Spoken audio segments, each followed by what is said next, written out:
এবং আমি মনে করি যে যেই নতুন আলাপটাতে 2000 শহীদের কথা বলা হইতেছে এটাও কারেক্ট হইতে পারে। 5000 পরিবারের মধ্যে 21 জন, তাহলে সারা দেশের মানুষজন কত? তাহলে ওইটা হবে 2,69,000।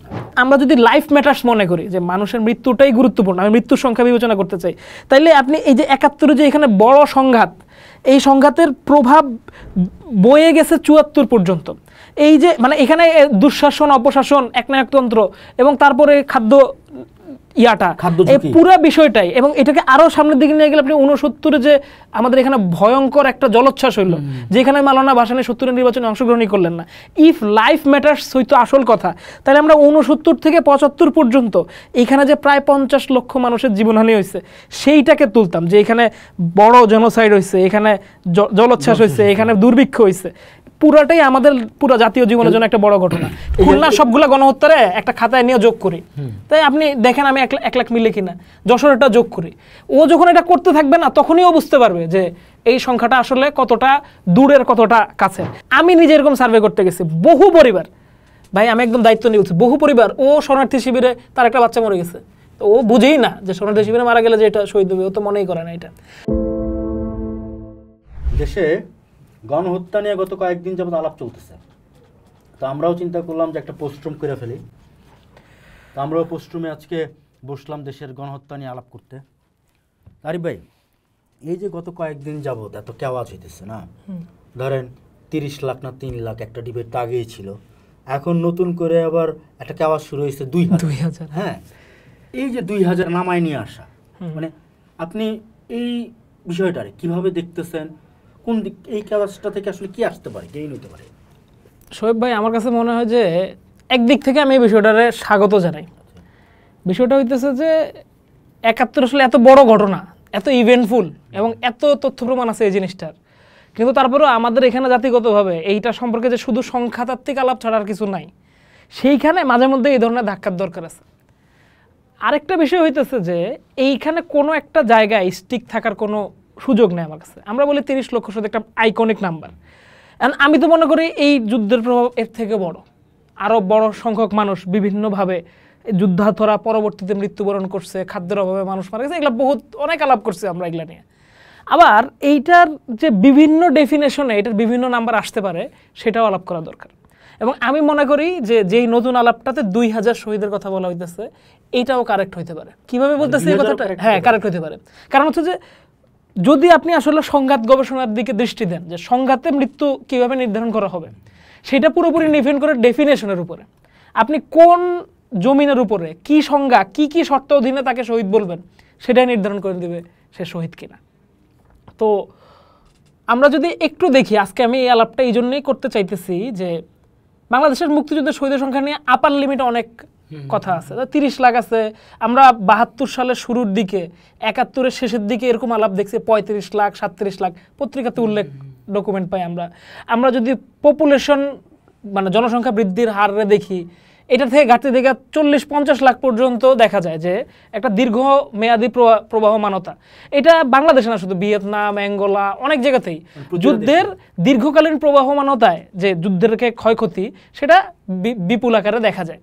আবার অনেকে কনসাইজ দেখতে পারেন, যেমন শুধু কনফ্লিকচুয়াল ডেথ দেখবেন আপনি, যে দুই পক্ষ গুলি করতেছে, সম্মুখ সমরে যে কজন মারা গেছে সেটাই শুধু শহীদ।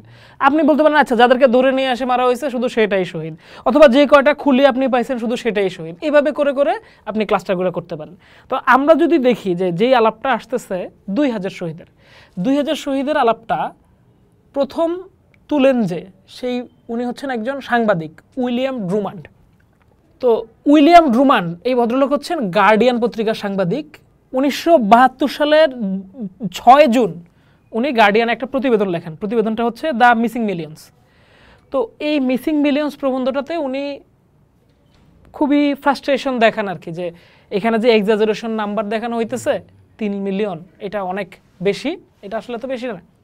তারপরে উনি এটা নিয়ে আলাপ আলোচনা করছেন, ওনার একটা মত আছে, কিন্তু উনি শেষে এসে যেটার কথাটা কোট হইতেছে আর কি বিভিন্ন জায়গায়, 2000 শহীদ হয়েছে, উনি বলতেছেন কি যে আমি পড়ি আপনার এই রিপোর্টটা এখান থেকে, যে since the 3rd week of March, আচ্ছা খেয়াল করেন রিপোর্টটা প্রকাশিত হয়েছে 1972 সালের 6 জুন, গার্ডিয়ান পত্রিকায় 6 জুন 1972 সালে প্রকাশিত হয়েছে। উনি বলতেছে since the 3rd week of March, মানে 1972 সালের তৃতীয় সপ্তাহ, মানে 21 দিন বা 14 দিনের পর থেকে যে কোনো দিন, when the Inspector General Office in the Bangladesh Home Ministry began its field investigation, there have been about 2000 complaints from civilians about death at the hand of the Pakistani army. বলতেছে যে মার্চের তৃতীয় সপ্তাহ থেকে শুরু হওয়া এইখানকার যে হোম মিনিস্ট্রি যে খোঁজ করতেছে কতজন মারা গেছে, তাদের হাতে এখন পর্যন্ত 2000 রিপোর্ট এসে পড়ছে। আচ্ছা, প্রথমত হচ্ছে যে কি আমরা জুনের 6 তারিখে গার্ডিয়ানে পাইছি রিপোর্ট, তাহলে 6 তারিখে উনি এই জিনিস নিয়ে যায়নি, আরও আগে গেছে, উনি বাংলাদেশে আসছিল। তাইলে আমরা যদি মনে করি যে কি জুনের শুরুতে গেছে, তাইলে উনি মার্চের তৃতীয় উইকে দেখছে এটা শুরু হয়েছে, এপ্রিল মে জুন, মানে 2.5 মাস থেকে 3 মাসের ভিতরে ওনার কাছে যে তথ্য, যদি আমরা ম্যাক্সিমাম লিমিটে দেখি যে মাত্র 2000 অভিযোগ আসছে।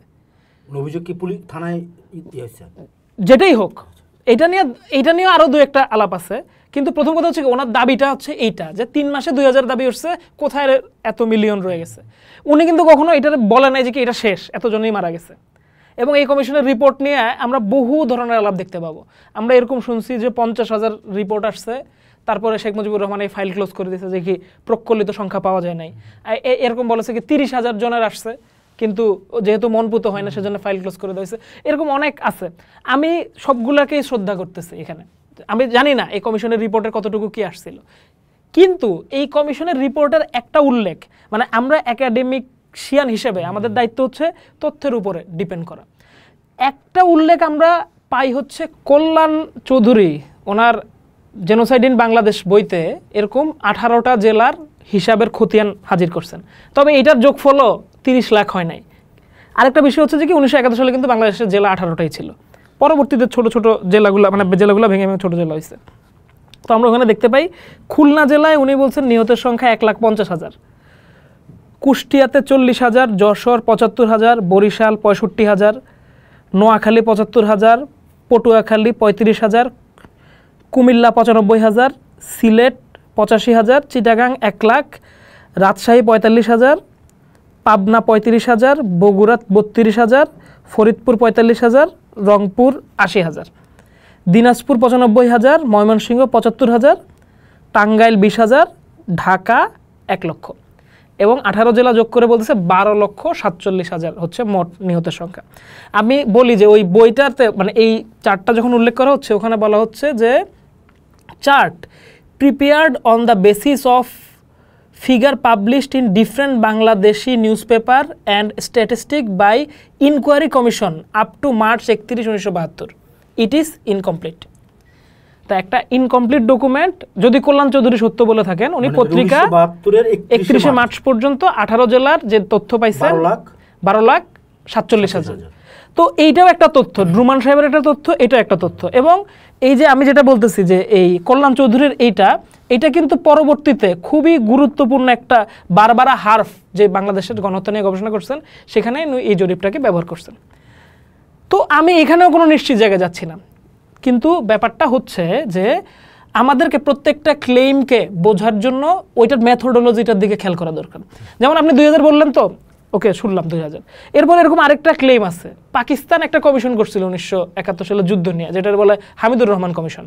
হামিদুর রহমান কমিশন বিস্তর নথিপত্র ঘাটাঘাটি করে বলছে বাংলাদেশে 26,000 মানুষ নিহত হয়েছে, কিন্তু দুঃখজনকভাবে হামিদুর রহমান কমিশন রিপোর্টে কোন মেথোডোলজিতে উনি এই ডাটা তৈরি করছেন বা কাকে শহীদ বলছেন ওইটা ওখানে উল্লেখ করা হয়নি। কিন্তু এসবের পরেও হামিদুর রহমান কমিশন প্রচুর পরিমাণ পাকিস্তানি সৈনিকদের দ্বারা লুট এবং রেইপের বিষয়ে খুবই ক্ষোভ প্রকাশ করছে, কয়েকজনকে অ্যাকিউজও করছে হামিদুর রহমান কমিশন।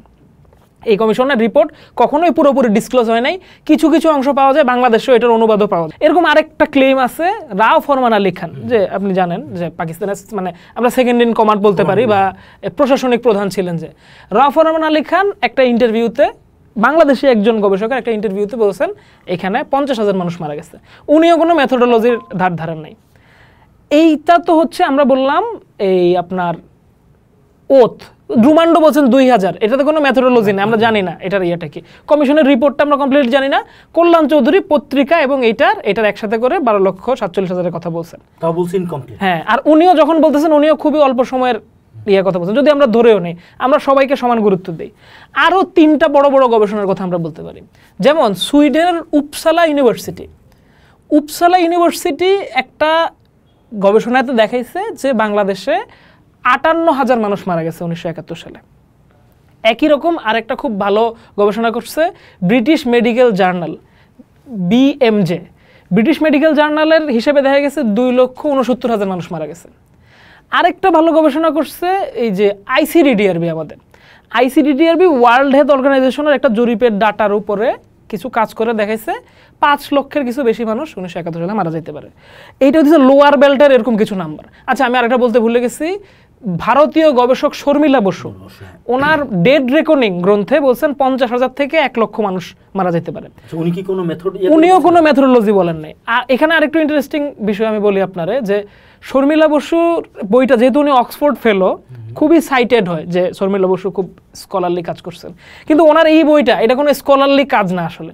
উনি একটা ডেসক্রিপটিভ আলাপ করছেন, এমনই স্থূল মানে ডেসক্রিপটিভ আলাপ ওই বইয়ের মধ্যে আছে।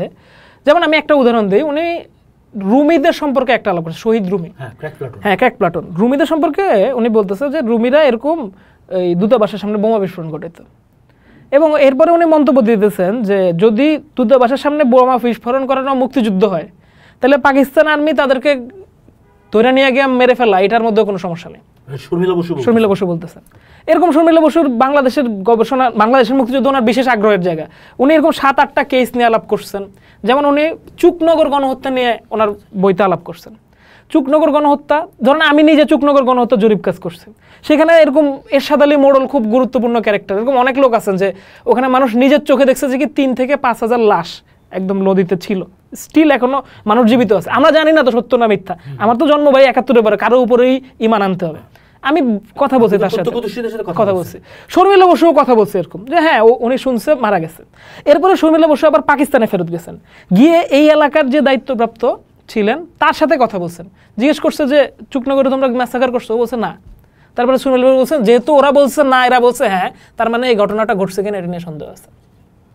এই হচ্ছে গিয়ে ওনার গবেষণার নমুনা আর কি। আরেকটা এরকম উদাহরণ দেই, কারণ আমার মনে হয় সামনে এই আলাপগুলো আসবে। শর্মিলা বসুর একটা গবেষণা আছে বাংলাদেশ কিভাবে নারীদেরকে ব্যবহার করে যুদ্ধের অলংকার হিসেবে, মানে মুক্তিযুদ্ধকে প্রেস করার জন্য নারী নির্যাতনকে বাঙালিরা ব্যবহার করে, এরকম একটা 2 লাখের ইয়াতে আর কি।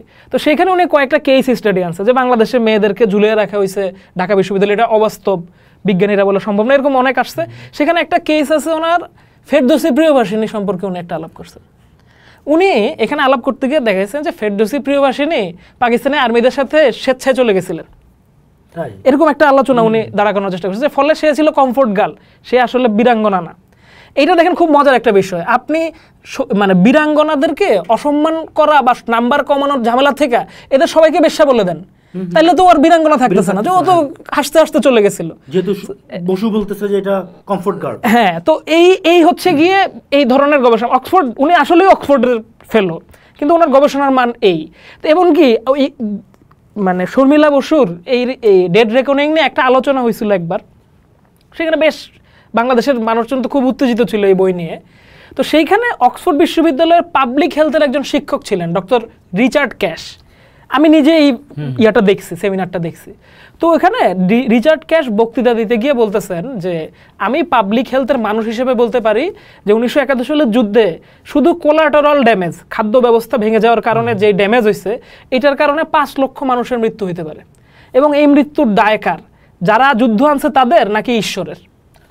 তাইলে দেখেন শর্মিলা বসু বলতেছে 50,000 মানুষ মারা গেছে, ওই সেমিনারে ওই বিশ্ববিদ্যালয়ের একজন পাবলিক কোলাটারাল ড্যামেজের কথা বলতেছে 5 লক্ষ। তো আমার আপনি বলতে পারেন যে কি এই কোলাটারাল ড্যামেজের কি কোনো ডকুমেন্ট আছে আমার কাছে, এটাও কিন্তু আমার কাছে নাই। আমাদেরকে শর্মিলা বসুর 1 লাখকেও স্টেটমেন্ট হিসেবে নিতে হবে, এবং এই যে রিচার্ড ক্যাশের 5 লাখকেও নিতে হবে, আবার 2000ও নিতে হবে। হ্যাঁ, কিন্তু আমরা কথা বলবো সেইগুলা নিয়ে যেগুলাতে পদ্ধতিটা আছে, তাইলে আমরা কোথাও পৌঁছে দেবো, নাইলে শুধু কথাই হবে। যেই নাম্বারগুলোতে আমরা দেখবো যে মেথোডোলজিটা আছে। হ্যাঁ, আচ্ছা, এবার হচ্ছে আমরা একটু উপসালা বিশ্ববিদ্যালয়ের গবেষণাটা নিয়ে আলাপ করি। 58,000 আমার কাছে মনে হয় যে এটা একটা খুব ভালো গবেষণা, এবং আমি মনে করি এটা এক্সাজারেটেড। আসলে 58,000 হইতেই পারে না।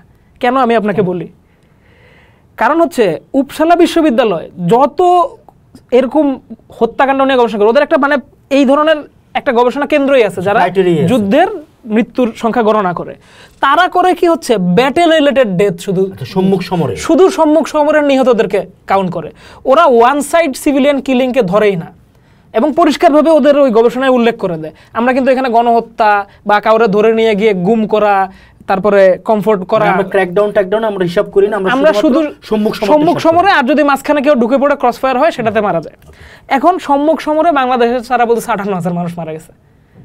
আপনি খেয়াল করেন যে বাংলাদেশের রেজিস্টার্ড মুক্তিযোদ্ধার সংখ্যা কত? 1 লাখ। সংখ্যাটা 2 লাখের কম, এবং এইটার ভিতরে যে কত ঝামেলা আওয়ামী লীগ করছে আপনি জানেন, আমিও জানি। 14 বছর 12 বছরের বাচ্চাদেরকে লাইন ধরে মুক্তিযুদ্ধ বানা দেওয়া হয়েছে। এই সংখ্যাটা এত বেশি তো নাই, তারপরে যদি এটা হয় তাহলে 1,25,000 মানুষ যদি যুদ্ধ করে, তার মধ্যে 58,000 বা 58,000 সহ যদি মনে করি 1,70,000, তাহলে তো বিরাট অঙ্ক। এটা তাহলে তো 50% নাই। তো এটা আসলে অনেক বড় নাম্বার। যদি উপসালা এটা বলে থাকে, মানে উপসালা যদি এইভাবে সম্মুখ সমরের হিসেবে বলে থাকে, এটা তো আমি মনে করি যে ভালো। তাহলে দেখেন আমরা যখন ডেফিনেশনটা নিয়ে আলাপ করব তখন কিন্তু আমরা বুঝতে পারতেছি যে দ্যাট ইজ ওকে। উপসালা বিশ্ববিদ্যালয় ধরেন আপনি এখন যে কেউ আর্গুমেন্ট করতে পারে যে কি নো এটা তুমি ভালো বলতেছো না। তাহলে দেখেন উপসালা বিশ্ববিদ্যালয় যেই গবেষণায় বাংলাদেশে 58,000 বলতেছে, ওই গবেষণায় রুয়ান্ডারে 1,000 বলতেছে। রুয়ান্ডা হত্যাকাণ্ডে 1,000 মানুষ মারা গেছে, কিন্তু রুয়ান্ডা হতে কিন্তু জাতিসংঘ বলতেছে 9 লক্ষ মানুষ মারা গেছে। আচ্ছা, কেন এটা হইতেছে? কারণ রুয়ান্ডাতে আসলে অলমোস্ট সমরই হয় নাই, নিরপরাধ মানুষদেরকে খুব নির্মমভাবে হত্যাকাণ্ডের শিকার হয়েছে মানুষ। তো ওইখানে 1,000 পাওয়া গেছে, মানে মোটামুটি যুদ্ধ সেখানে 1,000ই ঠিকই আছে। এবার আমরা আরেকটা গবেষণা দেখি, সেটা হইতেছে এই ব্রিটিশ মেডিকেল জার্নাল 2008 সালে যেই সার্ভেটা করে। তো তারা একটা ভালো জরিপের বেসিসে এটা করে, সেটা হচ্ছে মানে ওনাদের মেথডটা কি, ওই গবেষণাপত্রটার নাম হচ্ছে 50 years of violent war death from Vietnam to Bosnia, analysis of data from the world health survey program. ধরো একটা ওয়ার্ল্ড হেলথ অর্গানাইজেশনের WHO একটা সার্ভে থেকে ডাটা থেকে তারা একটা করছে, এই অ্যামাউন্ট পিক করছে। আচ্ছা, এই সার্ভেটা কীরকম হয়েছে? তারা বাংলাদেশের 5,515টা পরিবারের কাছে গেছে, র্যান্ডমলি সিলেক্টেড, এবং তাদের একক উদ্দেশ্য কিন্তু শহীদের সংখ্যা নির্ণয় করা না। তারা বিভিন্ন প্রশ্ন নিয়ে গেছে, তার মধ্যে একটা প্রশ্ন ছিল যে ওয়ার টাইম কোনো ডেথ আছে কিনা আপনার পরিবারে। এবং এইটার ক্ষেত্রে আরেকটা গুরুত্বপূর্ণ বিষয় হচ্ছে সিবলিং হিস্ট্রি বা সহোদরের ইতিহাস থেকে, যে তোমার ভাই বোনের মধ্যে কি কেউ মারা গেছে, এইভাবে জিজ্ঞেস করা হয়েছে। তো খুব ইন্টারেস্টিং। 5,515টা পরিবারের কাছে গেছে, এবং তারা 36,627টা ভাই বোনের তথ্য যাচাই করছে। সেখান থেকে দেখা গেছে 8,850 জনের মৃত্যুর খবর পাওয়া গেছে, তার মধ্যে 21 জন যুদ্ধকালীন মৃত্যুবরণ করছে। 21 জনের ভিতরে 20 জন বলতে পারছে যে কি এটা 1971 সালের, একজন বলতে পারে না যে কখন, কিন্তু এখানে তো যুদ্ধ হয়েছে একটাই। যাই হোক, তো এইটার উপর বেস করে ওরা যেটা করছে যে এটাকে ইয়ারলি ডিস্ট্রিবিউট করছে। এবার প্রত্যেক ইয়ারে যে ডেথ ট্রলটা থাকে, এটারে কি বলে যে পপুলেশন ডাটা শিট থাকে না, ওই পপুলেশন ডাটা শিট অনুসারে প্রত্যেক ইয়ারের ডেথ ট্রল থাকে। তো সেইখান থেকে ও বলতে চাইতেছে যে এই অংশটুকু 21 জন যদি হয় ওয়ার টাইমে, তাহলে পুরো ডেথ ট্রলের কতটুকু হইতেছে যে এইটুকুর মধ্যে পড়ে, বুঝছেন না? 5,000 পরিবারের মধ্যে 21 জন, তাহলে সারা দেশের মানুষজন কত? তাহলে ওইটা হবে 2,69,000। এইভাবে সে এই সংখ্যাটাতে বিবিসি বলতেছে আমাদের মুক্তিযুদ্ধে স্বাধীন হইছে, মানে মুক্তিযুদ্ধে শহীদ হইছে 2,69,000। হ্যাঁ, এবং সে ওখানে আসলে দুইটা লিমিট আছে, 1,25,000 থেকে শুরু করে 5,05,000 পর্যন্ত, এবং এইটারও মাঝামাঝি হইতেছে 2,69,000। তো এইটা খুবই ভালো একটা জরিপ। ভালো বলতেছি তাইলে তো, কিন্তু আমি বলতেছি যে এটার ভিতরে তো ঝামেলা থাকতে পারে, মানে এত কম আসতেছে কেন নাম্বারটা, বা আদৌ কি ঝামেলা আছে কিনা। আচ্ছা, প্রথমত হচ্ছে যে প্রথম খেয়াল করেন বিষয়টা, বিবিসি এই জরিপটা করতেছে মুক্তিযুদ্ধের 31 বছর পরে, সরি ব্রিটিশ মেডিকেল জার্নাল ওয়ের সাথে করতেছে মুক্তিযুদ্ধের 31 বছর পরে। মুক্তিযুদ্ধের পরে প্রজন্ম পার হয়ে গেছে, কয়েকটা মানুষ বিস্মৃত হয়ে গেছে, মানুষ এলাকাচ্যুত হয়ে গেছে, বহু মানুষ ধরেন এই এমনভাবে পরিবার ধরে নিহত হয়ে গেছে যার পরিবারের সাক্ষ্য দেওয়ার মতো কেউ নাই। এরকম অনেক বিষয় আছে। আবার ব্যাপারটা হচ্ছে যে আপনি যখন একটা র্যান্ডম সার্ভের ভিতর থেকে এই জিনিসটা বের করে নিয়ে আসতে চান, তখন এই সংখ্যাটা খুবই স্যাচুরেটেড হইতে পারে। কারণ আপনি ওকে জিজ্ঞেস করছেন কলেরায় কেউ মারা গেছে কিনা, যুদ্ধে কেউ মারা গেছে কিনা, পানি না পাওয়ার কারণে কেউ মারা গেছে কিনা, খাদ্যের কারণে কেউ মারা গেছে কিনা, এটা একটা শিট অফ কোশ্চেন্স। তো সেইখান থেকে আপনি এই সম্পর্কে যে নির্দিষ্ট তথ্য পাবেন কিনা সেটার নিশ্চয়তা নিয়ে একটু ডিলেমা তৈরি হয়। যুদ্ধের সময় তো আপনার কলেরা তো মারা গেছে, হ্যাঁ, সেটাকে পৃথক করবেন কিভাবে আপনি? যুদ্ধের সময় তো খাদ্যের অভাবে মারা গেছে, মানে যুদ্ধের সময় তো অনেকভাবে মানুষ মারা গেছে না, তাইলে এখানে তো সমস্যা রয়ে গেল।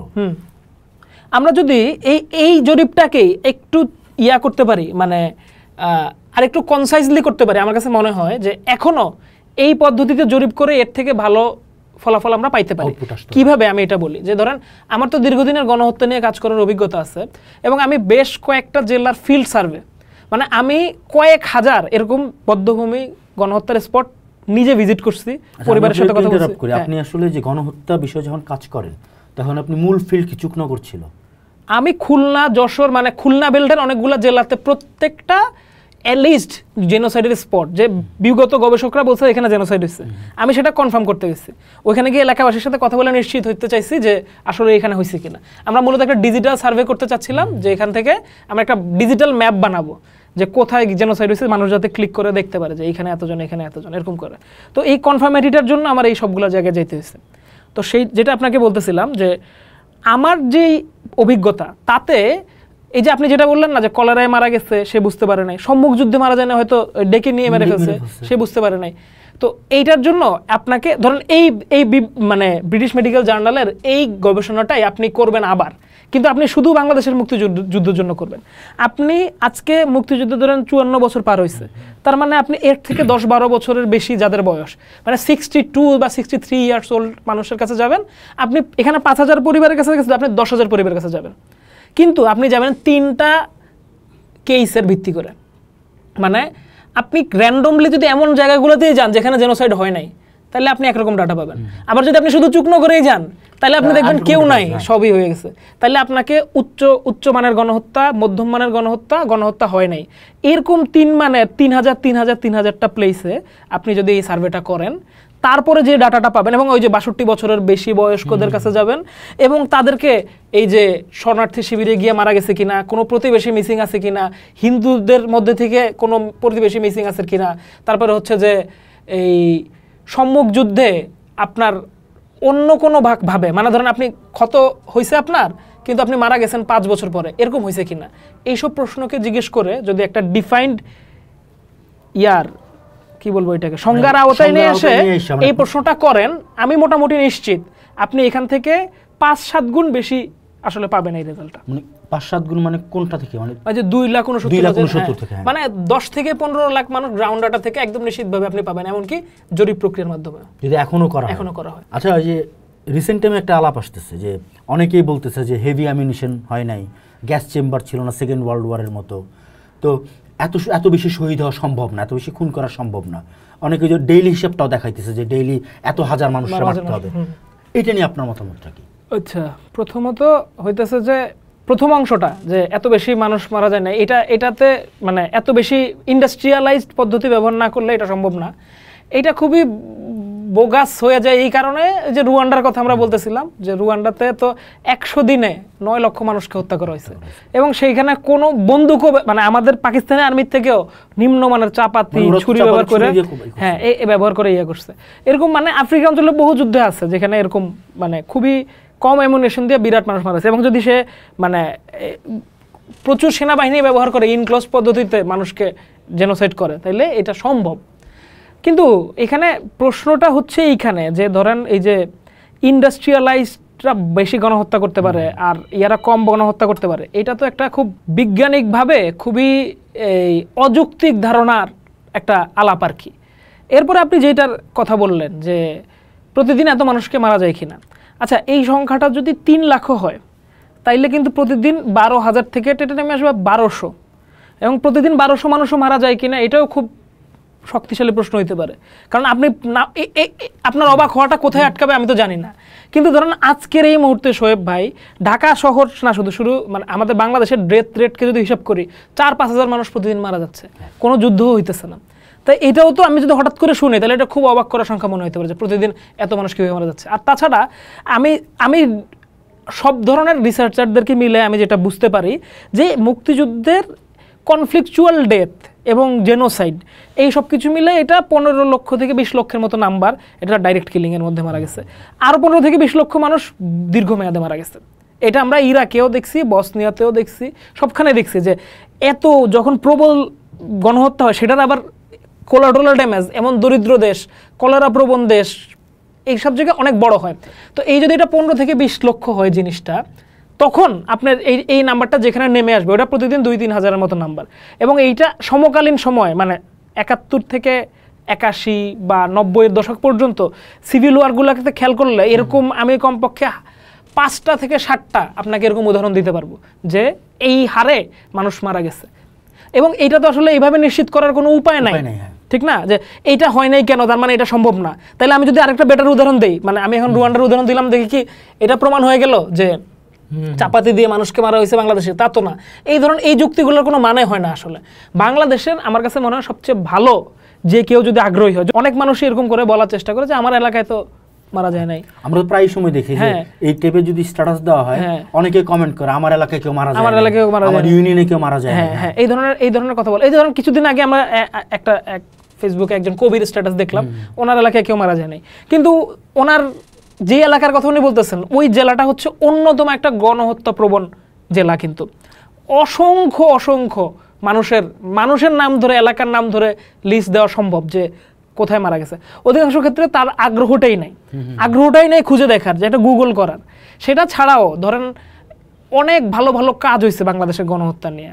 আপনি বদ্ধভূমির গদ্য নামের একটা বই আছে, এই বিডি নিউজ 24 প্রকাশনী থেকে বের করছে।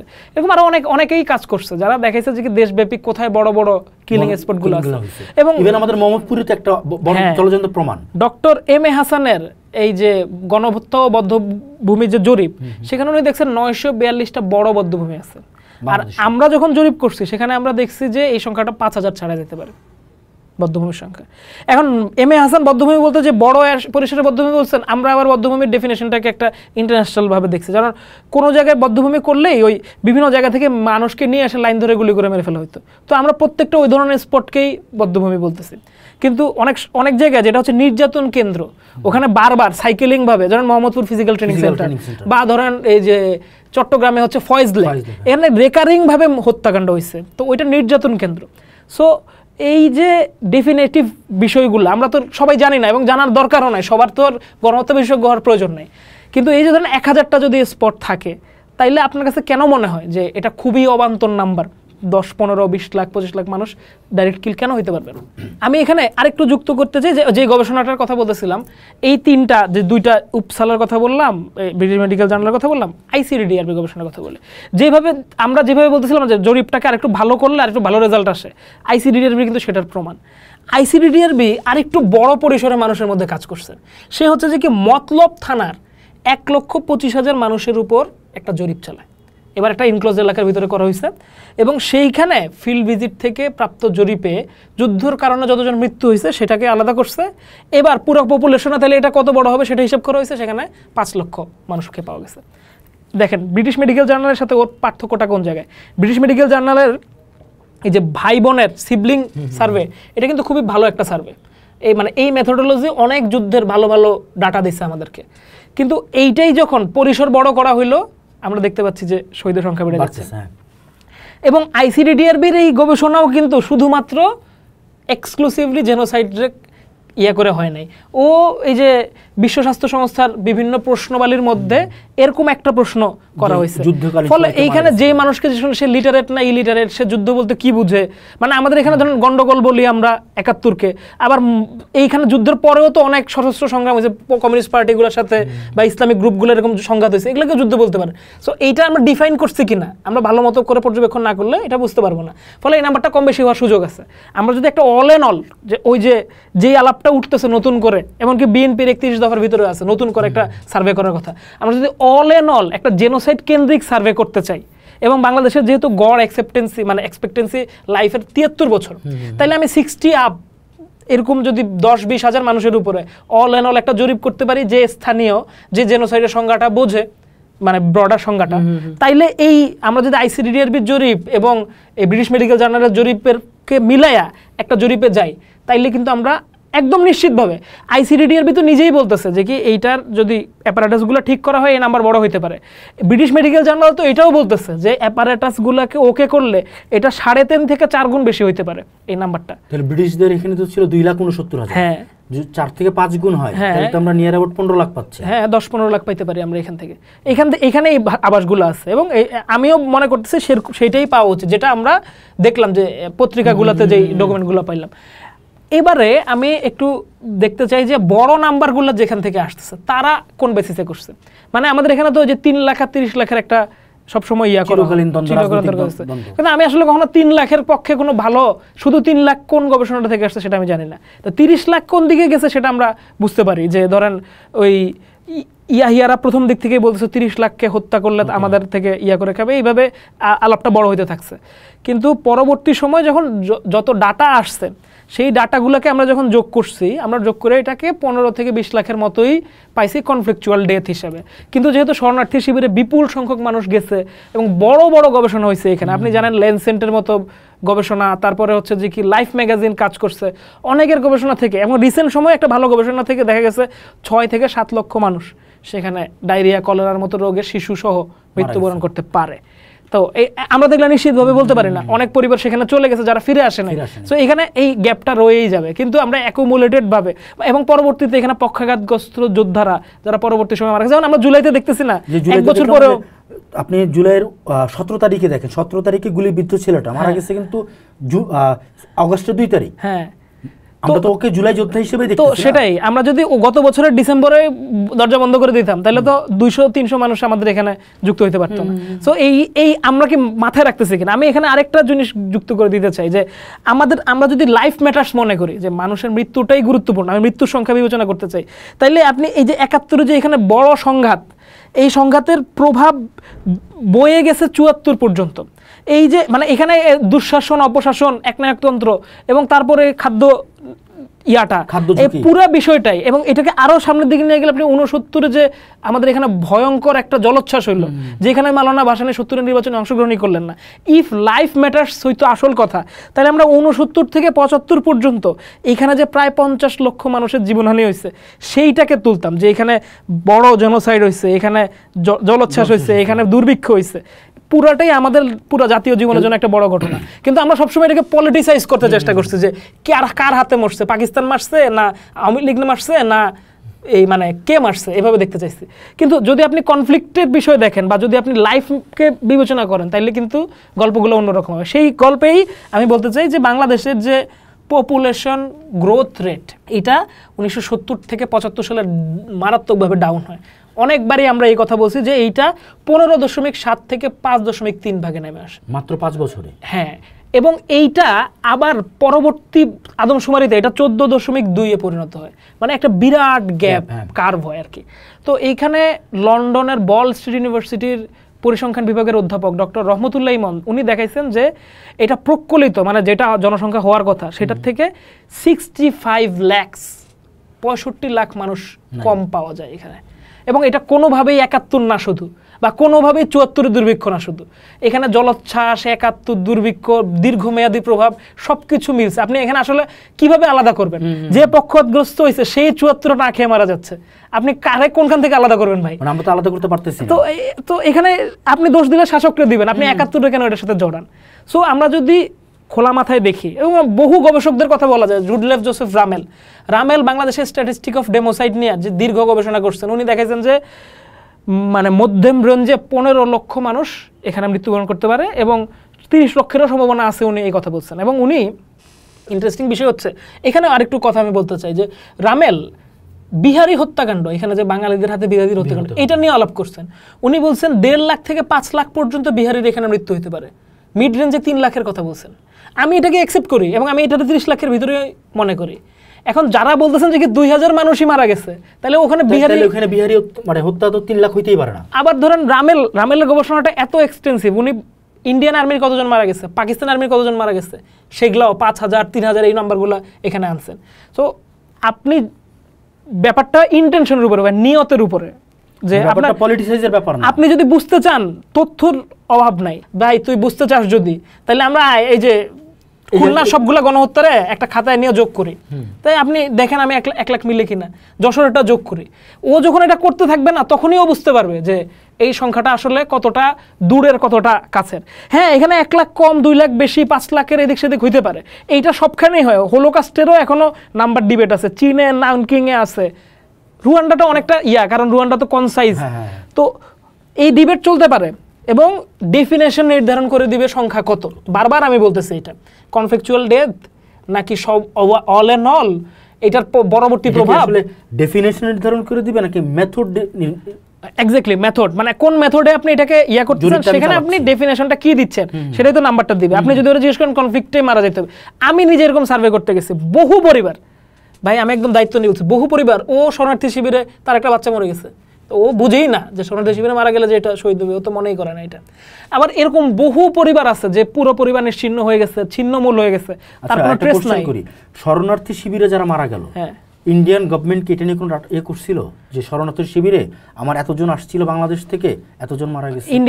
ইন্ডিয়ান মানে যে ক্যাম্পগুলা, 2-3টা ক্যাম্পের এরকম তথ্য পাওয়া গেছে, যেটার উপরে যে লেসেন্টের কথা বললাম, জার্নালগুলো এরকম একটা থেকে বের করে সবগুলোর জন্য কিরকম হয় এরকম একটা প্রক্ষেপণ করার চেষ্টা করে। যেরকম আমার মনে আছে যে কি সল্ট লেকের যে বড় একটা ক্যাম্প ছিল, দেহারাতে একটা ক্যাম্প ছিল, এরকম কিছু কিছু ক্যাম্প মানুষ মারা যেতে যেতে বন্ধ করে দিতে হয়েছে, এরকম ঘটনা ঘটছে।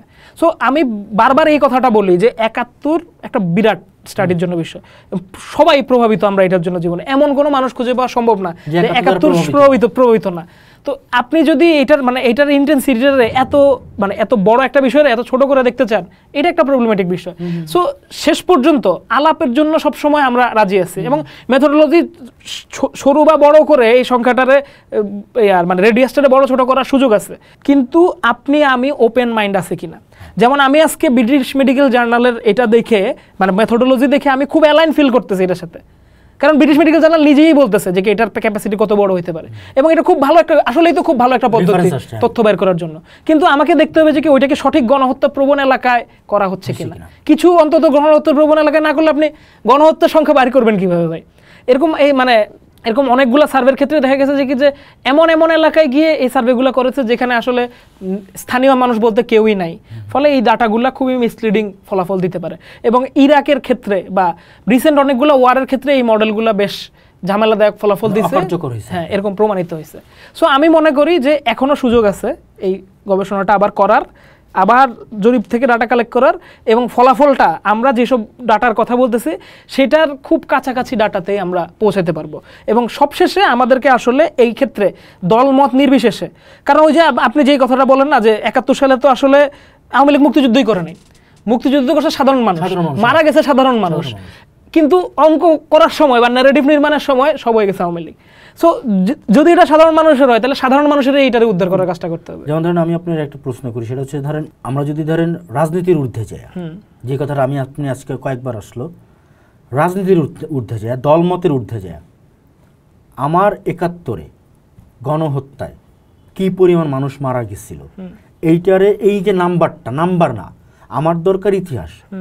সেটা যদি একজন হয় একজন, সেটা যদি 70 লাখ হয় 70 লাখ, রাজনীতির বিষয় না। আপনার কি মনে হয় যে আমরা যদি এখন যদি জরিপ করার পরে, এখনও যদি আমরা জরিপ করি এবং জরিপ করার পরেও 40 লাখও যদি আসে, আপনার কি মনে হয় যে এটা নিয়ে রাজনীতি করাটা বন্ধ করবে কেউ? কারণ আজকে 54 বছর পরে আইসা ধরেন কিছু মানুষ আছে যে যারা এই 10 বছর 15 বছর আগেও 30 লাখের জন্য যুদ্ধ করছে, কিবোর্ড যুদ্ধ করছে, সেই মানুষগুলো আজকে 2000-এর জন্য কিবোর্ড যুদ্ধ করতেছে। এই যে পলিটিক্যাল পরিবর্তনটা, আপনার কি মনে হয় যে এটা কখনো বন্ধ হবে? এইটা তো ভাই আসলে আমি এটার উত্তর দেওয়ার জন্য ভালো না, কিন্তু এই বিতর্ক তো এখানে রয়ে গেছে। এবং আমার কাছে সবচেয়ে খারাপ লাগে সবসময় এইটাই যে মানুষ তার স্থানিক জেনোসাইড সম্পর্কে জানতে আগ্রহী না, ও টোটাল নাম্বারটা জানতে চায়। কিন্তু 30 লাখ যদি হয় বা 3 লাখও যদি হয়, তাহলে তো 3 লাখ মানুষ তো এই আমার অফিসে মারা যায় নাই, সারা দেশব্যাপী মারা গেছে। ও যদি এই ঘটনাটা বুঝতে চায়, তাহলে ওকে কতগুলা যোগ করতে হবে, সেইটার প্যারাটা, সেইটার ট্রমাটা, এটা কি সে নিতে রাজি আছে? যেমন ধরেন যে আপনি বললেন না যে কিছু অঞ্চল একদম ধরেন, আমরা যদি জুলাই দিয়ে বোঝাই, কারণ এখনকার জেনারেশন জুলাই দিয়ে বুঝতে আগ্রহী না। জুলাই কি একই পরিমাণে গোলাগুলি সব এলাকা হয়েছে না, জুলাই সবচেয়ে গুরুত্বপূর্ণ জায়গা ঢাকা শহর, আমি শুধু ঢাকা দিয়ে বোঝাই, ঢাকায় প্রতিটা জায়গায় গোলাগুলি হয়েছে না। ঢাকায় আপনার সায়দাবাদ, আমরা যদি সায়দাবাদ হিসাব করি, গুলিস্তান হিসাব করি, মিরপুর হিসাব করি, মোহাম্মদপুর হিসাব করি, উত্তরা, রাইট, এই জায়গাগুলো তো এরকম তো গণহত্যাও তো সব জায়গায় একই স্কেলে হয় না। আমি যদি ধরেন আজকে গণহত্যার স্কেল হিসাব করে শুধু মোহাম্মদপুর থানা 71 যে মোহাম্মদপুর থানা এরিয়া ছিল, আমি থানা এরিয়া করলে জরিপে তো একটা রেজাল্ট আসবে, সেই রেজাল্টটা কিন্তু ধরেন আপনার রাজশাহীর একটা অঞ্চলে গেলে হবে না, সেইটা মিসলিড করবে, রাইট।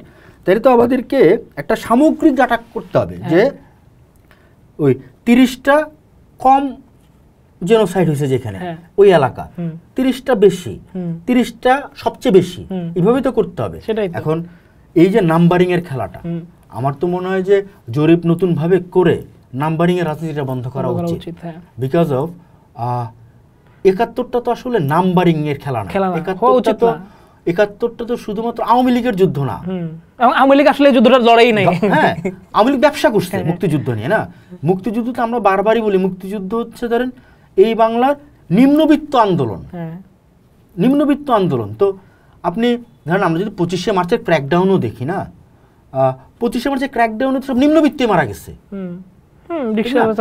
তো ওই যে একটা রিক্সাওয়ালা যখন ঘর থেকে রাত্রেবেলা ঘুমাইতে যায় দেখলো বর্বরচিত হামলায় তার পরিবার মেরে ফেলতেছে ক্র্যাকডাউনে 25শে মার্চ, সেই মানুষও তো যুদ্ধে আসছে।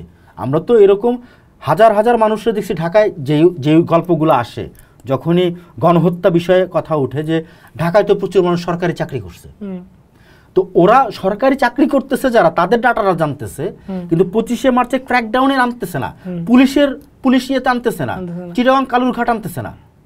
তাহলে এই জিনিসগুলা বন্ধ করার জন্য কি করা উচিত বলেন তো? আসলে সবখানেই তো কয়েকটা বিষয় থাকে যেটা হচ্ছে যে আপনার বিতর্কের ঊর্ধ্বে। আমাদের এখানে তো এই বিতর্কের ঊর্ধ্বের কথা বলতে গিয়ে আওয়ামী লীগ আবার এমন ধরনের আইন কানুন করে ফেলে যেগুলো কথা বলতে খুব ভয় লাগে। কিন্তু শেষ পর্যন্ত আপনার যে রেসপেক্টটা, এই যে ধরেন ফেরদৌসী প্রিয়বাসিনীকে আপনি একটা কমফোর্ট গার্ল বলে ফেলতে পারতেছেন এবং সেই বই ওয়াইডলি কোট করে মুক্তিযুদ্ধের শহীদের সংখ্যা বের করতে চাইতেছেন। আপনার এই মহিলাটার পছন্দ না হইতে পারে, কিন্তু তার ট্রমাটার সাথে তো আপনি এই বেমানিটা করতে পারেন না। তাহলে এই জায়গাগুলোরে আমরা যদি রাষ্ট্রীয়ভাবে মানে আমাদের যদি কনসেনসাস না গড়ে উঠে মানুষের মধ্যে, ধরুন আমি নিজেই তো জরিপের আগের আমি এবং জরিপের পরের আমি ভিন্ন, আমি এর আগ পর্যন্ত আমি ডাটা নিয়ে খুব চিল্লাইছি যে বহু মানুষ মারা গেছে, এই 50টা গবেষণা আছে 30 লাখের, দেখেন আজকে আমি একটাও ওই গবেষণার ধারি নাই। কিন্তু আমি যখন জরিপ করছি তখন আমি বুঝছি যে এটার জন্য চিল্লানোর কোনো দরকার নাই, মানুষের কাছে গেলেই এটা প্রমাণ হয়ে যায়। তুমি যদি ইন্ডিপেন্ডেন্টলি কেউ চায়, ও নোয়াখালী অঞ্চলে যাক, খুলনা অঞ্চলে যাক, রাজশাহীতে যাক, অল এন্ড অল জরিপ করুক, মানুষের সাথে কথা বলুক, আপনি নিজেই তো 100 মানুষের সাথে কথা বললে 2 জন পাইলেই বুঝবেন এটা মারা গেছে কিনা। 1971 সালে 7.5 কোটি মানুষ ছিল, 30 লাখ মানুষ মারা গেলে 4% হয় এটা পপুলেশনের। এখন মানুষ হচ্ছে 15 কোটি, জেনারেশন পার হয়েছে 3টা, 100 মানুষের মধ্যে গিয়ে একজন যদি পান, তার মানে এটা ওই 3 জেনারেশন আগে গিয়ে এটা 4 জনেই পরিণত হবে। এটা তো জেনারেশন তত্ত্ব থেকে আমরা বুঝতে পারি। আমি আমার জীবনে যত জেনোসাইড নিয়ে তো অনেক জায়গায় বক্তৃতা দিচ্ছি, সবসময় একটা প্রশ্ন করছি যে ভাই আপনার এখানে 200 মানুষ আছেন, আপনাদের এখানে এরকম সম্মুখ যুদ্ধে মারা গেছে, ক্যাম্পে মারা গেছে, এরকম কয়জন আছে? আমি একটু বুঝতে চাই আমার ডাটাটা কারেক্ট কিনা। আমি কখনো ভাই 30 লাখের কম পাই না, সবসময় বেশি বেশি, এবং ওখানে তো র্যান্ডম মানুষজন উপস্থিত আছে। সো আমরা কোয়েস্ট করলে এখনো পাবো এটা। আমাদের পপুলেশন জরিপে স্পষ্টভাবে 70 থেকে 75 যে ভয়ঙ্কর রকম ডাউনগ্রেড, এটা একদম পরিষ্কার পানির মতো স্পষ্ট। এইটা মানে এইটারে মানে মুছে ফেলার আসলে কোনো উপায় নেই আমাদের, রাজনীতি করার কিছু। হ্যাঁ, আমাদের মানে এটা কি রক্তের মধ্যে আছে এটা। এই পপুলেশন যে নাই ভাই, এই যে দেখেন পপুলেশন, এই লোকগুলো যে বেঁচে নাই তাদের বংশধর নাই, সেইটার কারণে এখানে পপুলেশন গ্রোথ যেখানে যাওয়ার কথা সেটা যায় না। যে কোনো মানুষ এটা পরীক্ষা করে দেখতে পারে আর কি। So I think that's enough.